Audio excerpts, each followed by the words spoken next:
before we get started, in today's episode, we're going to touch on our predictions around new builds in Australia, the big one, how we think interest rates are going to change, what's going to happen with rents, what's going to happen with vacancy rates, where we see sales volumes and listings going in 2026, what are the risks to the property market and the broader economy, and finally, what do we see with inflation? All right, welcome back to part 2 of our 2026 predictions episode, where we put ourselves on the line and have a bit of fun with what we see happening into the future in the property market and the economy. And we've got a number of other topics to cover today that we didn't cover in last week's episode. So without further ado, we'll jump into it, but I'll just quickly welcome my two co-hosts, Mike and Cate. Good morning. Good morning, Dave. At the time Great of to recording, see you. we're in the thick of the silly season, aren't we? 23rd of December, getting in just before we cracked into 2026. So our first area for prediction in today's episode is obviously a hot topic in Australia, with the lack of supply of property. So what do we see happening with new builds, the government doing for developers and building? Are the federal government going to hit that goal of the number of properties they would like to build that they've set over 4 or 5 years? How are we looking? Who wants to start? Mike, start with you maybe. I'll start. Fail. Fail. No chance in hell. We're about to enter into year 3, I think, of that target next year, because it was 1 July 2023 that we started. So we need 1.2 million homes in 5 years, like 240,000 a year, and we're about 30% behind, in the 170s. So are we going to hit it? Well, the Housing Industry Association of Australia and the Master Builders Association have sort of shared their view on it. I think one of those organisations said we'll hit it in one of the years, at least the annual run rate, but not the overall. Last year. We've got no real chance of that. So it was a silly target, I suppose, an important and a responsible goal, but like the infrastructure, just the moving parts weren't in place for that to be achievable. We've really only built at that pace once ever, and they were asking that to be done in an area that we had increasing interest rates and somewhat high historical interest rates, a huge labour shortage, construction material costs had moved markedly over 2 years, and a huge influx of construction and builder insolvencies. And the construction industry is still number 1 in terms of insolvencies, according to ASIC. So I do expect new dwelling commencements to rise in 2026, probably 5 or 10%. From the 2025 lows, but we're still going to go a long way short. I think the build-to-rent sector will continue to ramp up, because I think the government is quite enamoured with that, and it does solve the problem in some respects, but it's just nowhere near big enough to move the needle. Construction costs certainly have stabilised. They're not rising faster than income. So the people that are talking about, construction costs are running away or they're too fast, well, that's not actually correct. It was just the ridiculous pace of change that we had during COVID, 30% increase in 2 years. Construction costs are now sort of back to their long-term average, but we do still have a huge labour shortage. One of the other problems that we had is the pipeline of government infrastructure projects. I think you guys have got your little tunnel there under the bridge, so that got it all. Trains, tunnels. Yeah. So a lot of that, like the government did sort of take the foot off the accelerator for that, because they could see that a lot of the construction workforce was going into that. So there will be a little bit more of an availability, but we're something like 70 to 90,000 apprentices short of what ideally we would have to meet these targets. And this target also happened prior to those bumper immigration years that we had. Of course, that has come right back, but it's still a lot of people that we're adding all the time. So I don't think we're going to hit it by a long way, and I think supply is going to continue to be a problem. Wow. Yeah, well covered, Mike. Cate, what would you like to add to that? I concur with Mike. Nationally, my prediction is that our building in 2026 is 10% up on what it was this year.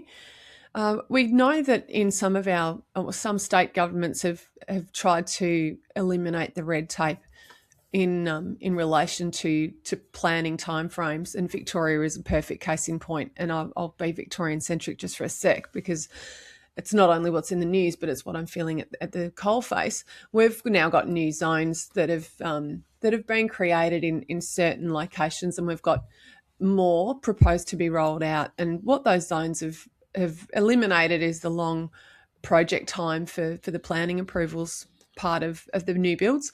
They've also enabled higher density in the central locations near amenity, and they've got a push for social and affordable housing to be within a certain percentage of all of these new builds.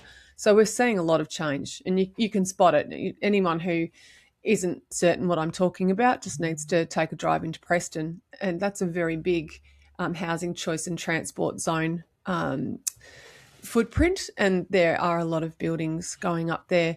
What I think is likely to happen, though, we're moving at a pace with some of these builds. When you move really fast, you can also have issues, and I dare I say it, I won't be shocked if we have some, building issues documented in the media with, corners being cut or things that have just been too fast, and in particular consultation with neighbours. And Dave, your homeland in sunny Camberwell is a great case in point. Hawthorne Camberwell East, people. thank you. Yes, you're in Hawthorne East, but the Camberwell, sorry, your nearest HCT zone is Camberwell, and the locals weren't happy Junction. about that at all. No. Yeah. It'll change streetscapes. Heritage there. That's right, and it's not the Which is only a few historical. streets away. Yeah, we've got one in Moonee Ponds. Like they're in a lot of places, and not everyone's happy about it. The other thing that I'll talk about in terms of more mainstream domestic building is that builders are now freed up, and I know that because they're dropping notes under my door and giving out business cards and asking us if we need any builders that we can refer. And finding a builder to do a quote 2 years ago was impossible. They didn't even call you back. Now they're asking for work and offering free quotes.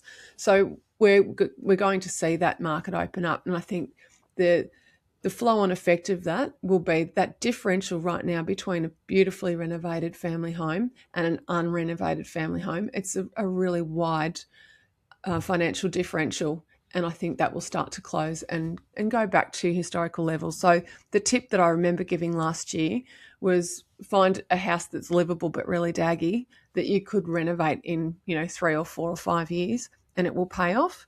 I stand by that, but I think we'll start to see people having an appetite to do their own renovations again as building and labour costs reduce back to normal levels.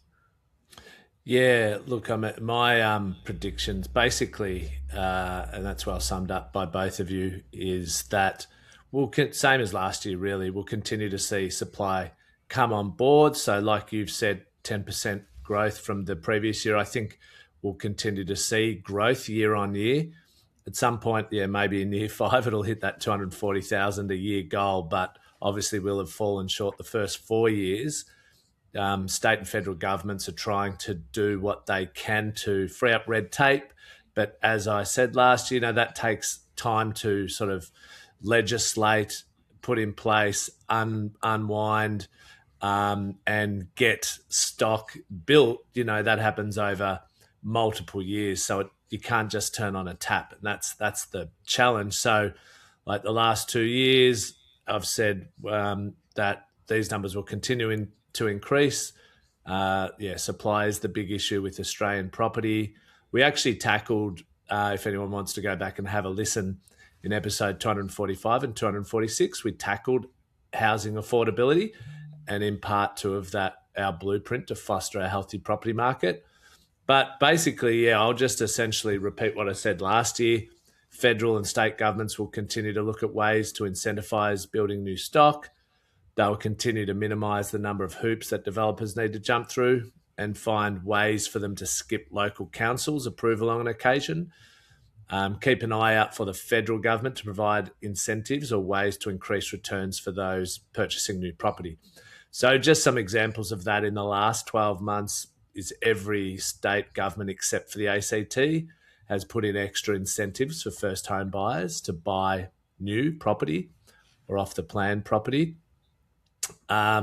We also saw the federal government in August announce actions to cut approval delays and red tape that slow housing delivery.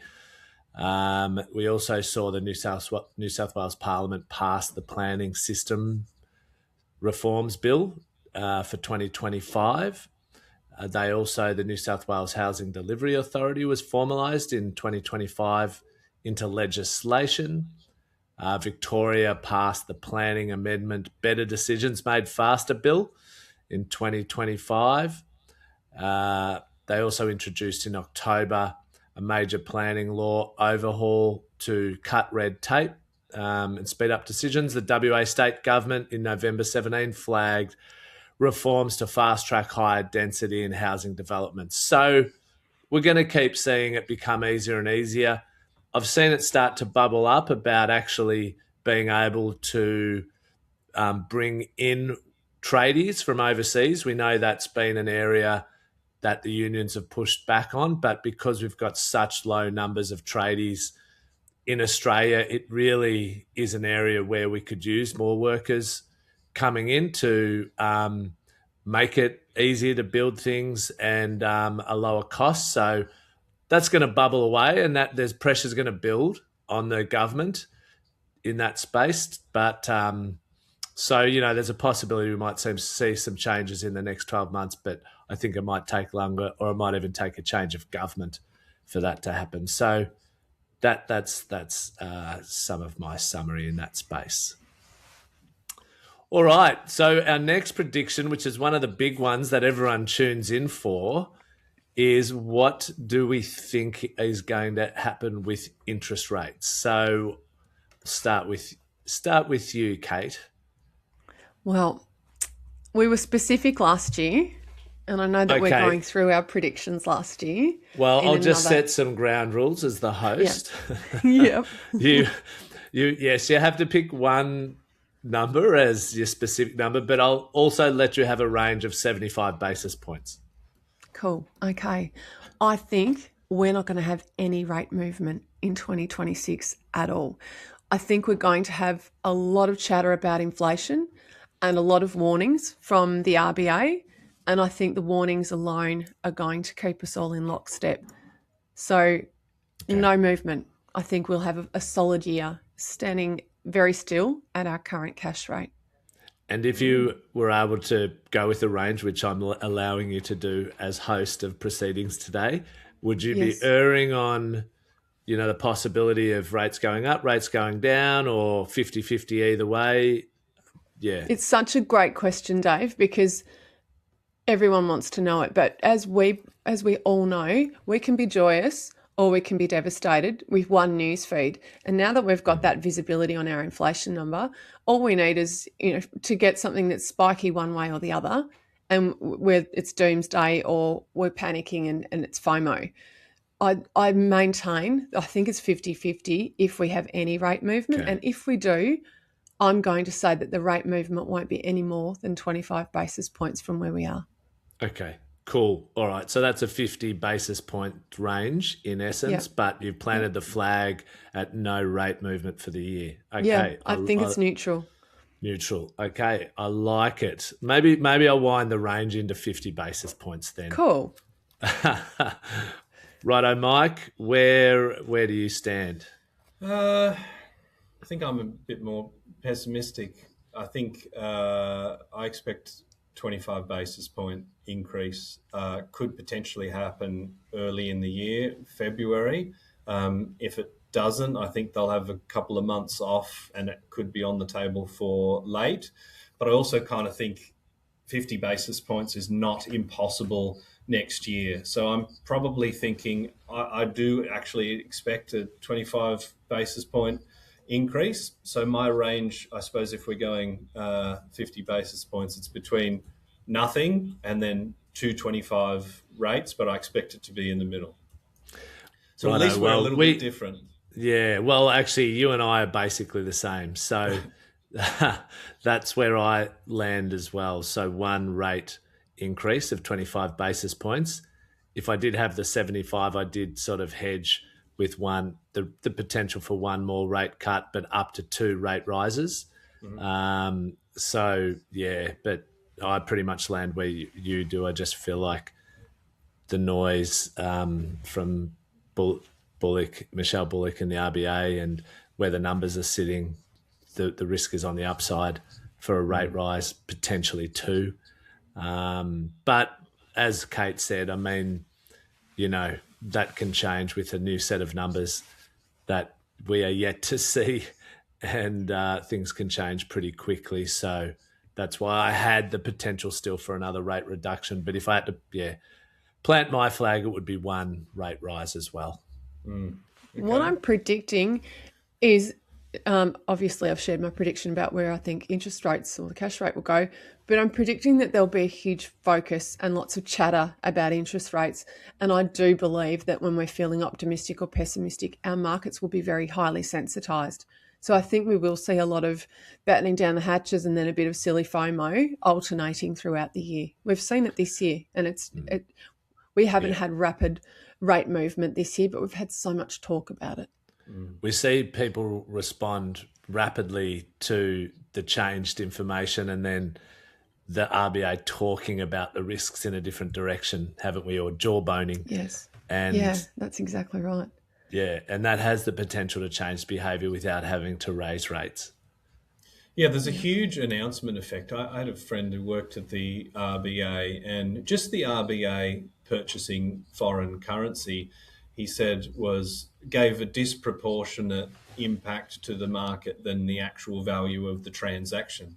Because the RBA doing anything is an announcement to the greater markets that they see value in X. And obviously, central banks are fairly big and important institutions around the country. So, yeah, I feel like the RBA meeting minutes are now kind of a tool to try and get the country to do what they actually want. So if they talk about the risks of upside risks of inflation, they're kind of wanting people to calm down and not overspend. I think we're going to see lots more theatre in those meeting minutes in 2026. Yeah, and I was just actually reading yesterday how Michelle Bullock was the Grinch this year, and she cancelled the big Christmas party for the RBA because she didn't think it was appropriate that with the common person on the street struggling with the cost of living, that they go and have a big party, and so called off the whole of the business's RBA party. But each little department were allowed to have their own private parties. And when you look at last year, they spent, I think, $70,000, which is more than on average $1,000 per head on the That's party. Australia Post territory, isn't it? I can see she didn't want, and she said it was in the news last year and didn't want that happening. Sounds like they had a really good DJ and a great party though last year. So. Yeah, I reckon. The gold watchers. The journalists have definitely sharpened their pens on that too, because we've just had the parliamentary travel stuff, and of course with that being public record, it's very, very easy for journalists to go, wait, like Mr. Johnston travelled to Canberra and it cost him $800 each way, and he brought his family and they did things, and obviously there's very clear rules, and that you are able to travel with family if it's predominantly business and all that sort of stuff. But it's fair to say that the population and the electorates all hate it. They hate that wastage, and at a time when there is cost of living pressures for people, it's just really, really on the nose. So I think that kind of showed some solidarity with the average person in the street. I think like those department parties are going to be sort of similar to the sorts of parties we have in our businesses. Like they're not going to be having bread and water, are they? No. I mean, she's essentially made the staff go from having 2 Christmas parties to 1, basically. So, and those ones will fly under the radar. And I think it actually common sense for her to take that approach. And even I actually said to Sarah when I was reading what she said. Like, she does communicate well, Yep. and she talks pretty simply. Like, she doesn't use too much jargon. She doesn't try to sound all highfalutin like some CEOs do. She talks quite well, I think, to the common person, the average Australian. I think Michelle Bullock's done an exceptional job during a really difficult period, and she's communicated well. Yeah. It's as good as it gets. It is, yeah. All right, there we go. Interest rates. Lock it in. One rate rise or staying neutral. You've heard it here first. Okay, so now we move on to what we expect to happen with rents. So rental increases and vacancy rates. So I'd like you to plant your flag in the ground here on how much rents will grow by in 2026. So pick a number, and then also what you see vacancy rates moving by. It could be like up or down by, X percent. Start with you, Cate. Yeah, it's a difficult question because there are markets within markets, and we can see when we look on the monthly figures each update we do that our capital cities are all doing very different things. But I think overall rents will continue to increase modestly. We saw them bottom out, and then the tail turned on the chart, and it's been on an increase for the last couple of months. I think that will continue, but not at a crazy rate. So national rental growth, I'm going to say, will be at 3%. And okay, so that's a bit of a drop off from this year. Yeah. I think we'll be almost within the target inflation band. And the reason why I say that is we've seen a lot more investor activity. There's confidence there and there's equity there. Now, the only thing that will really squash that is if I was wrong about the interest rates, and if we have an interest rate increasing cycle, that will definitely slow down investor activity. And it might even see some investor-led sales. And of course, that will tighten rents, and they'll increase and vacancy rates will tighten. But sticking to my prediction, that's where I'm going to land. I think vacancy rates will continue to stay problematic, particularly in the capital cities and the states where they're problematic now. Yeah. We're a little bit forgiven in Melbourne and Sydney for whatever reason, and our vacancy rates aren't quite as tight as some of the other areas that have been running hot. Yeah, and just to give you the numbers, SQM vacancies, this is as of November because we're recording it 23rd of December, was at 1.2%. And totalities were recorded at 1.5%. So happy for you to provide a plus or minus. Is it going up or down for 2026 vacancy rates? I was going to say that I don't see them moving much, but if I was hedging my bets, I'd say they'll tighten up even a little bit more. Get even lower. Yeah, maybe. Yeah, I think Hobart is one area that I'd be keeping an eye on for vacancy rates. If we see investors pounce back down there, and look, it's a bit like the Darwin effect. It's a smaller city, and if enough people get excited about it, flood it, move the market. That can change things. Yeah, but we've also got an ageing population and lots of people that are loving the idea of a life down there. Even though it's cold, it's beautiful. And if we see people trying before they buy or moving down there, earlier and for work or whatever, and renting, that will place a lot of pressure on a very tiny rental market anyway. Yeah. Okay, cool. So we've got you having vacancy rates tightening. Do you want to put a number on that by 0.X%? They haven't got much further they can go. 0.1, like modest. 0.1, all right. And rental increases at 3%. So the top of the RBA inflation band and around or even slightly below where governments would like wage growth to be, which is the big one. People want wage increases to be on average greater than the cost of rents going up. So let's see. What about you, Mike? I expect national rents to rise between 3 to 5%.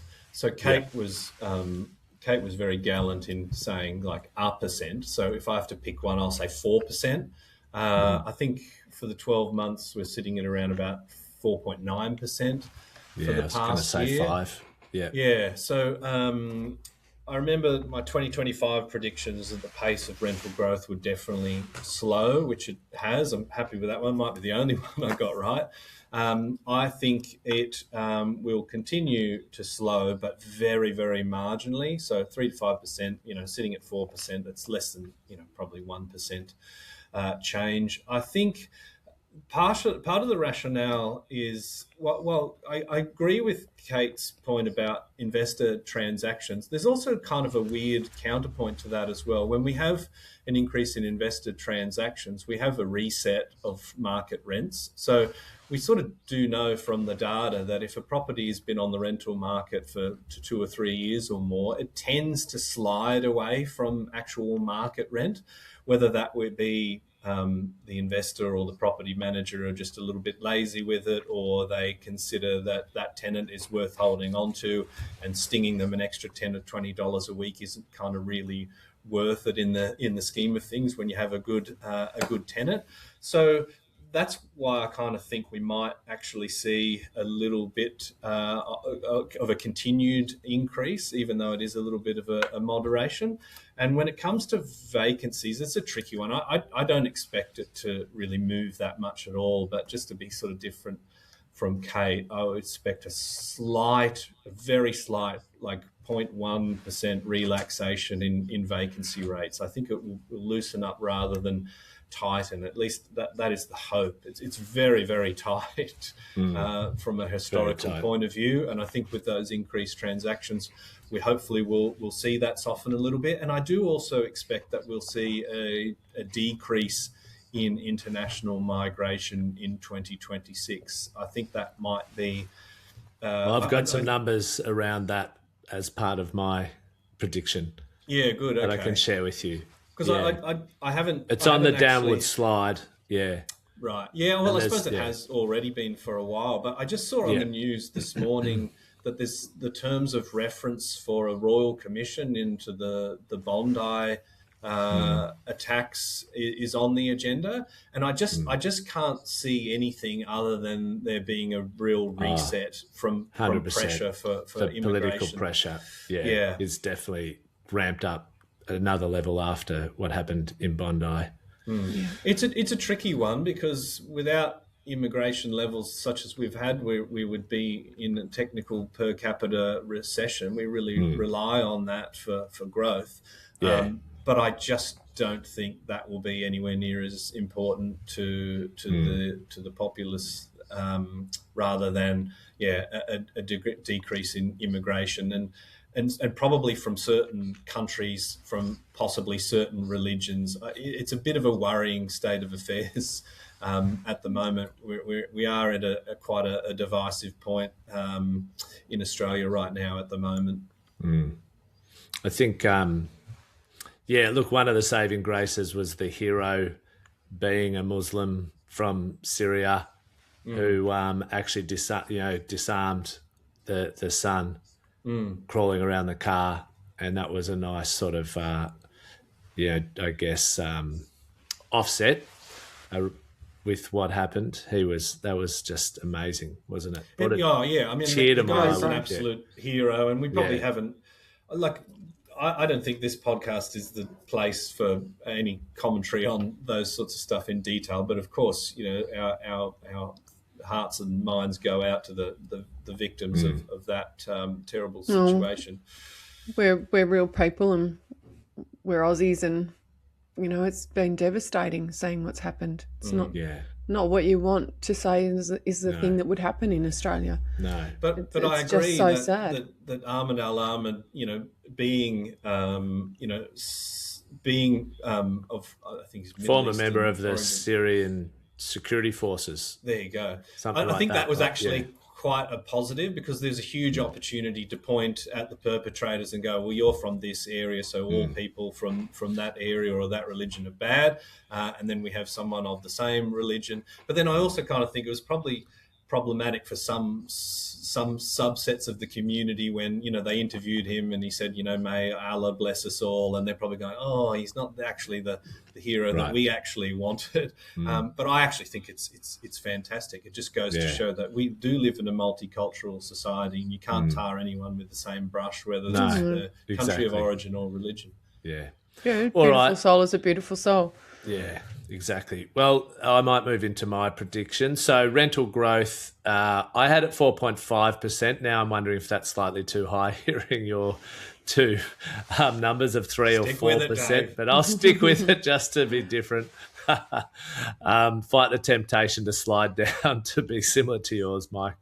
But that's a bit less than this year. I think pressures will continue, but they'll start to subside. But we're just not building enough property yet. Vacancy rates, I think they'll ease a little. Surely they have to. So I'll say they will ease by 0.3%. So pretty negligible will be my prediction there. In terms of, one of the reasons, rents might drop a bit and vacancy rates might ease somewhat is the Treasury forecast for net overseas migration. So in 2023-24, we had 446,000 come in. In 2022-23, it was 536,000, which is our highest ever. 24-25 financial year was 310,000. So it's been coming down year on year. So 536, 446, 310.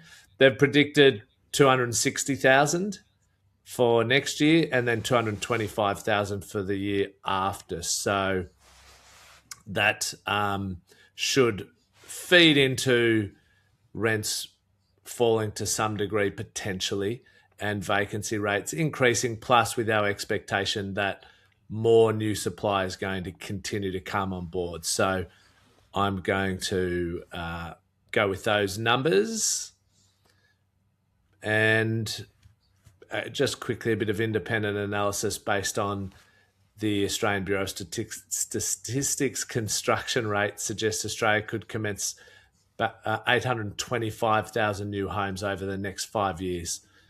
So that is obviously a fair way behind that 1.2 million that the government set. And that is over the next 5 years. The government set that 1.2 million already 2 years ago. So yeah, that's out of date. Well behind. Right? Yeah, there's an argument to say we now actually need more than 1.2, and they're saying, well, we can probably do 800 in the next 5 years. Well, maybe we need 1.5 in the next 5 years, so we're probably half the rate. So that's the big concern. And you listed a bunch of different initiatives at the state and federal level, but none of them have moved the needle anywhere near enough as yet. I mean, they're all good in concert together. Red tape, planning, density changes. These are all important. Incentives for new builds. Higher depreciation for build to rent. They're all kind of positive, but it's just not happening fast enough. No, and it's so hard unless you bypass councils to change behaviours of individual councils, which is a small group of people on that local level across the country. All right, third last prediction. What do we see happening with sales volumes and new listings in 2026? Start with you, Cate. I think we'll have a reasonably healthy first half of the year. I'm not going to say a big, massive surge, but anecdotally, a lot of agents are saying that they've had a pretty good sign-up rate. Their pipelines are looking good.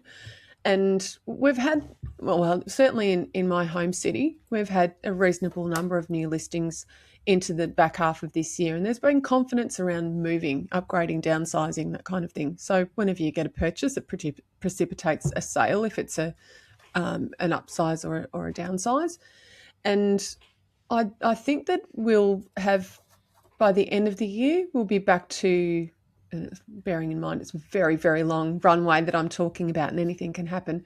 But I think that we're getting back to normal levels. I think the shock of COVID and what that did to our preferences and our willingness to leave the city or to, be on larger allotments of land further out, all of that's settling back down, and we're starting to, really move on and forget about the things that changed in our households and our wish list. We're returning to normality, certainly here. So I think that overall we'll be closer to the 5-year average, but we'll have a little healthy run in the first 3 months of next year. And I note that Easter is a little earlier next year, so I think we'll see some tight volumes through February and March across the board. Okay. Mike, what's your predictions? I absolutely biffed this in my prediction for this year. I think I expected an increase. Yeah, I think SQM said that total listings fell by 12% year on year. You're almost right.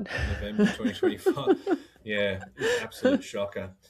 Look, I think investor loans obviously rising quickly. That's going to boost transaction activity, even if the owner occupiers are a little bit more cautious. But, give it 1 or 2 months, we're going to have every capital city bar 2, and Canberra's probably going to be closing the gap. So nearly every capital city at the peak of the market. So there's no loss aversion fear, which holds people from being off on the market. There's, locking in the profits or upgrading. We also have to consider the elephant in the room of demographics. We do have an aging population that's likely to potentially downsize, so that could feed into volumes as well. I'm predicting national settled sales volumes in 2026 to be 5 to 8%. Gosh, when I say it like that, it makes it sound like I know what I'm talking about. But really, I could be miles off. And I think you're just keeping it fun, aren't you? Look, you do know what you're talking about. I mean, at the end of the day, you've been in the industry for a long time. You read lots of data, and that's the synthesis that goes into, making predictions for anyone. Ultimately, there's no perfect way to come up with predictions. So that's very kind and gracious of you, Dave. But I want to take this opportunity to say, dear listener, none of this is financial advice. Don't make any decisions based on the rubbish that I've spouted here, because I got a lot of it wrong in 2025. But I do kind of think we're still bloody tight when it comes to listings. So I think a rise of 5 to 8%, new listings probably rising by a similar margin. I think people will take more advantage of those higher prices. But stock is the problem right now. It's below long run averages. So I think the only way to probably go in this climate is going to be up. So I don't know, is 5 to 8% an acceptable range? Yeah, no, that's very acceptable. I mean, I like your logic, and that's because it's very similar to mine. So I was actually going to say 5 to 10%. So now you've made me feel like I was going a bit too wide of the mark. But yeah, if I lived in Hawthorne East, Cate would be like, you bastards have caught up for a beer and traded notes. Yeah, I would. We've got a lot of similar predictions, that's for sure, this year.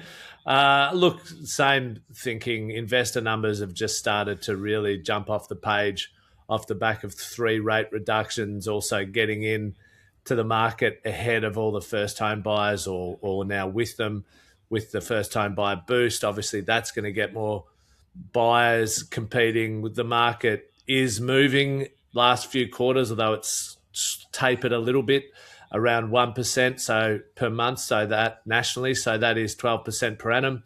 We know when markets are increasing, more people put their properties on the market to sell, so listings go up when prices go up. And so look, I think, and we've come off a lower base this year, so that's why I landed that 5 to 10%. That's a really good point in terms of the loss aversion. I hadn't necessarily consciously clicked to that, but yeah, Melbourne, Hobart, Canberra all just below, likely to go above. So, the vast majority of the population are going to be able to sell a property that is above a marker of something that sold nearby in the street around the corner or their own street in the last year or two, and think that they're actually, not having to go backwards with the price they sell their properties for, which is ultimately, what do they say, with all politics is local, or selling property is local as well. That's how everyone measures it. So, I think we'll see up by about 5 to 10%, but maybe just to be aligned with Mike, because we've been so aligned today, I'll say 5 to 8% as well. All right, our second last. Yep. Quick recap on that, Dave, because I've got it in front of me. Like as at November, Melbourne was 0.9% below the peak. Hobart 6.9% and Canberra 2.4. That's why I said give us a month or two. I think Melbourne will be over. I think Yeah. Canberra's been a fairly depressed market for quite some time, so we could see it tick up. Will Hobart get 6.9% growth in By March or April? 2026? Yeah, look, I think we've all kind of had some pretty positive outlooks on Hobart. I know it was on the podium for you. I think it was fourth position or a bit of a smoky for me. I think it really could probably get to the peak of the market by the back end of 2026. Yeah, so do I. Okay, risks which could impact the market. So this is always one where we can get into a bit of negative territory, and we used to finish on this one, but then we'd be finishing on such a sad note. On a sad note, doomsday. When you said China was going to invade Taiwan. Well, I just said it was a risk, okay, which obviously that remains the case. China says they will at some point. They plan to. So, all right, let's. It's not on the list this year, Cate. You'd be happy to hear. I've learned my lesson. All right, we'll start with you, Cate. What are your predictions that could impact the market this year? Yeah, in order of severity, I think the most severe will be sentiment that's associated with inflation risk. So inflation, or even just the threat of it, the talk of it. Because if you've got investors that were planning on doing something and then they sit on their hands, or if you've got someone who was going to upgrade and then they sit on their hands, it's the hand sitting that can be damaging for markets, and then it's catching. So, that's just around sentiment. The next one I'd say does relate to low migration. If we dial that right back, you've already said it, Dave, that isn't a good economic cocktail for us. It's not how our nation is conditioned to thrive. We've needed. And then the last one, which I don't think is highly likely, but they know how to make a mess of it when they do get serious, is APRA restricting credit. Yeah. Okay. Yep. They're three of the biggies. I've certainly got some of those. I don't know if I did touch on APRA in there, but yeah. But I'll jump to Mike before I talk through my risks. I talked a little bit about APRA in some of my predictions earlier, and the risk is if investor lending continues to get into sort of the low 40s, then we might see some interest only stuff. Definitely a risk. I don't expect that to happen, but it's definitely a risk. I think inflation is the big one, and services inflation, the electricity rebates rolling off. I think that will hurt. In concert with that, I want to flag climate disaster risk as well. We could have, hopefully not, but we could have a very aggressive bushfire season that will impact premiums, that will fall into inflation. And we've already sort of talked about our predictions that rents will continue to rise. That's a big component of the CPI basket as well. I think the failure to deliver on the National Housing Accord is a risk to supply. We've already sort of talked about that in the previous one. And then global shocks. A harder than expected landing in China will impact commodity prices, and we probably have seen a few markets doing fairly well on the back of commodity prices, like Western Australia.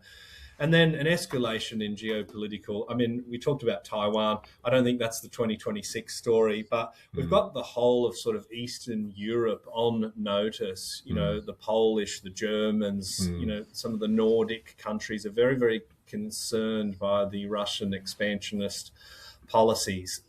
So, I mean, they're pumping into defense spending in some of those countries, and there's a lot of NATO allies that are calling on some of those countries to increase their spending. So look, and the tension there between Trump seeming to be siding somewhat with Putin and Russia in terms of what he wants them to agree to between Russia and Ukraine to finish the war versus Europe, much more stridently behind Ukraine, because if they give Russia too much, they feel like that opens the door for further actions like they've taken with Ukraine to continue to essentially grow their land and influence through that part of the world. Yes, and really, like you could say Trump in and of himself is a risk to all of these predictions. I mean, I kind of thought, like, isn't it incredible how incompetent the president is when we were talking about George Bush II? Just like the bumbling idiocy that we saw from him, we kind of thought, wow, like this is a moment in time. Like our children will ask us, like, what was it like when he was president? And they're, doing the YouTube reels of the crap that he used to say. But Trump has kind of made him look sort of intellectual and moderate. I don't think Trump knows what he's going to decide when he wakes up in the morning. And that is a huge concern. I mean, who would have thought, we would have a president of America talking about, we killed them and they're totally dead, okay? Like it's the most bizarre thing to witness. All our Trump fans out there, send your messages. I've just seen a sea of 1-star reviews. Look, I think there's... What we will say is we're a property show, right? He definitely is polarising. There's no doubt about that. And it's interesting times we live in, and we could talk a lot more offline about the pros and cons of different policies. Look, before the 1 stars started coming through, I didn't say I was pro or anti-Trump. I just sort of said he's not the sort of guy you can set your watch to. No. And there's plenty of politicians like that, but he's just he's a firebrand and he's inconsistent, and that destabilizes the globe. I mean, look at the tariffs that we saw internationally. Like China's going to get a 50%, then 100, and then it comes back, and then Australia's going to get this one. And like of the original assessment of, he had that big board, like these are all the tariffs. Like how many of those stayed at the original point? I would argue there's probably very few of them. That's a case in point. That they can't get the NVIDIA chips, the semiconductors or the top line chips, and then I'll change my mind. You just have to give us an extra 10 or 20%. Yeah, and that goes to the US government tariff. But now you can have the chips. Well, he's spontaneous. He's a bit of fun anyway. Yeah, it is. We all like spontaneous people. Yeah. All right. Well, there's some risk in there. There's no doubt about that. Okay, so mine, I have a big risk is inflation to continue to grow faster than expected and not come into line as we would like it to, which then means rates rise, which then puts pressure on the Australian property market, cost of living, the share market, particularly if that's the case overseas with the US, and some of the decisions that are happening over there do have the potential to continue to put pressure on the cost of living, which is certainly playing out in the US and with Trump's approval ratings reducing. So, and I think one that I've been banging on a bit for over the last 12 to 24 months, which I think is just going to continue to be a real problem for our country, is our reducing levels of productivity. And ultimately, that is the key driver of an increase of our standard of living. And even if inflation gets under control but productivity is low, we continue to reduce our standard of living, which means everything feels like it's getting more expensive. So that is the big thing that we really need to tackle. So I'm quite concerned in that space for various reasons, and I won't get into my thoughts I've written some notes, but we've covered a lot in this episode, so I won't go down that path too much. But one thing I think we could do is our governments could support more spending on R&D and new technologies. And so just an example I've got is we spend about 1.7% in the last recorded numbers of our GDP. The OECD average is 2.7%, and we're well below the US, which is 3.4% in some of the recent numbers. So we do need to invest more in technologies, R&D, AI, quantum computing, etc. So that they are some of the risks I see for 2026. Okay, our last one, which we've touched on here and there, where do we see inflation going? And really what we predict with interest rates is a little bit of a giveaway here, because ultimately inflation impacts interest rate decisions. So what would you like to say about inflation, Cate? I think we're going to take it to the very edge and have the RBA on edge all year. But my predicted range is 2.6 to 2.9. Right. Yeah. So just fall within that 3% band, and hence your call for neutrality, no movement That's what in I rates. think will happen. Yeah. Mike? I was looking at the headline inflation, but you're talking trimmed mean there, I'm assuming, Cate. Yeah. So I was sort of thinking in 2026, headline inflation averages 3.2 to 3.8%, ending the year closer to 3 than 4%. So that probably feeds into my narrative of a highly potential February rate increase. And if that doesn't come, we might have one in the back end. Look, I think we're going to so. Just help me out here, Dave. Is the prediction? What do we end the calendar year 2026 on? Let's go with that. Yeah. Yeah. What do we end it on? So Cate said, mean.